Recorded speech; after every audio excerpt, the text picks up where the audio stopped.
Friends to विटोर classes. So हम एक और वीडियो आपके लिए लेके आए हैं जो कि 17 जनवरी 2024 का करंट अफेयर है। तो चलिए इसे हम लोग देखते हैं। तो इस वीडियो में पहले मैं इंग्लिश में पढ़ के पूरे अच्छे से समझा दूंगा। उसके बाद अगले ही स्लाइड में सेम चीज़ हिंदी में लिखा गया है, तो जो हिंदी वाले स्टूडेंट है इसे पॉज करके आप पढ़ सकते हैं, ठीक है। या आप अगर अभी पॉज कर दीजिए, अब मैं इंग्लिश पढ़ूंगा, मैं बताऊंगा आपको, आप समझ वहाँ से भी जाइएगा। बट अगर लिखने के लिए नोट डाउन करना है तो आप हिंदी वाले यहाँ से नोट डाउन कर ले, ठीक है। चलिए स्टार्ट करते हैं। तो सबसे पहला क्या है, नेशनल में आते हैं। तो नेशनल में पहला हमारा है government stake sale in NHPC। The Indian government announce the sale up to 3.5% stake in state run NHPC, ठीक है, renewable energy company as a part of larger divestment drive aiming to raise significant fund, ठीक है। तो Indian government ने क्या किया है कि NHPC में अपना शेयर है उसे थोड़ा बेचने का कोशिश किया है, जिससे कि और फंड मिल सके उसे आगे बढ़ाने के लिए। Growth, business growth and AI integration. Indian business leaders are optimistic about major profit and revenue growth in 2024 with a high percentage planning to increase the capital expenditure and headcount। Indian business leader जो है वो optimistic है 2024 के growth के लिए। ये हाल कोई artificial कोई करंट अफेयर नहीं है, बट थोड़ा न्यूज़ है तो उस तरीके से आप जान सकते हैं। अगला है Important days and startup ecosystem। The day marked the celebration of Sri Gobind Singh Jayanti। Gujarat, Kerala and Karnataka led in startup ecosystem development according to the DPIIT's startup ranking for 2022। तो DPIIT startup ranking में DPIIT's startup ranking 2022 में गुजरात, केरला और कर्नाटक सबसे आगे हैं, ठीक है।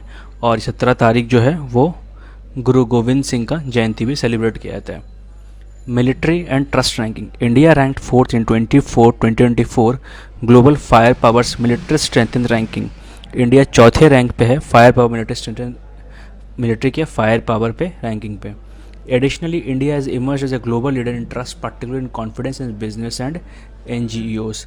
India एक बहुत अच्छा ग्लोबल लीडर की तरह भी आगे बढ़ा है बिजनेस और NGOs के मामले में।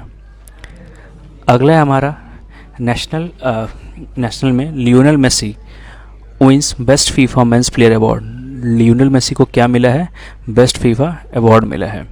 उसके बाद 5th addition of Meghalaya games क्या हुआ था कि इनॉग्रेटेड बाय, ये मेसी वाला गलती जिसमें आ गया, स्पोर्ट्स में एक्चुअली होना चाहिए था, inaugurated by president Droupadi Murmu. Meghalaya games का इनॉग्रेट कौन किया है, द्रौपदी मुर्मू ने। ये कौन सा है, 5वां, जिसमें लगभग 3000 एथलीट पार्टिसिपेट कर रहे हैं। Government agreements. The world economic forum and the Telangana government collaborated to establish the 90th centre of WEF's 4th industrial revolution network in Hyderabad.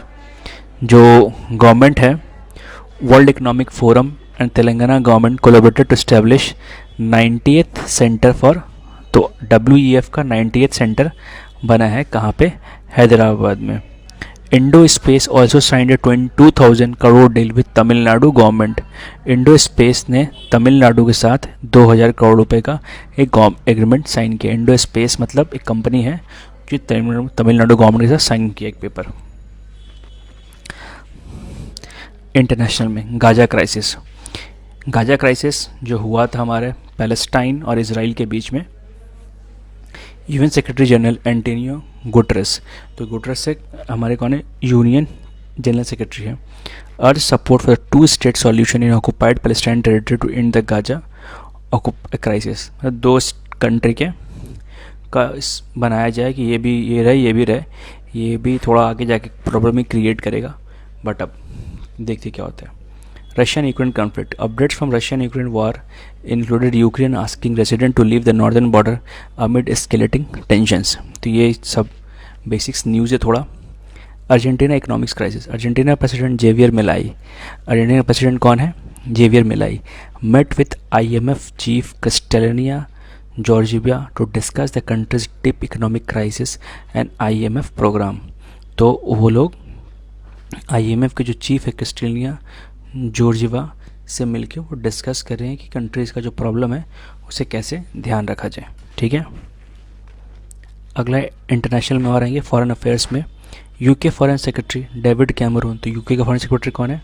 David Cameron met with Iranian foreign minister Hossein Amir Abdollahian discussing issues including attacks in Erbil, Iraq and Houthi attacks on shipping. China and Taiwan. China stated that straight to use force to bring Taiwan under its control is targeted external forces and a small number of separatists. China ने क्या किया, threat लगाया है कि मतलब Taiwan को under control लाने के लिए वो कुछ एक्सटर्नल फोर्सेस और कुछ वहीं के जो सेपरेटिस्ट ग्रुप है, जो अलग अलग ग्रुप जिसको करते हैं हम लोग, उस पर टारगेट करेगी। Economic, Indian business leaders outlook. Indian business leaders anticipate increasing capital expenditure and credit needs to grow support with many already leveraging AI tools. तो इसका हिंदी मतलब मैं सिंपल आपको समझा देता हूँ। बेसिकली यही है कि इंडियन बिजनेस एंटिसिपेट करें कि उनका एक्सपेंडिचर बढ़ेगा, क्रेडिट और बढ़ना चाहिए लोन्स के हिसाब से, और बहुत कुछ AI टूल्स का भी मदद मिलेगा। Global economic trend, foreign direct investment FDI full form याद रखिएगा, declined globally with a significant impact on developing Asian economics and China. However, there were increased investment in certain European countries.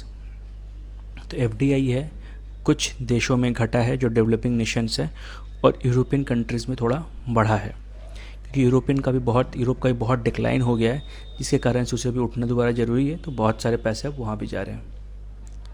तो अच्छा लगा हो वीडियो तो please इसे like करें, comment करें, शेयर करें, सब्सक्राइब करें। देखने के लिए thank you and all the best for your exams friends.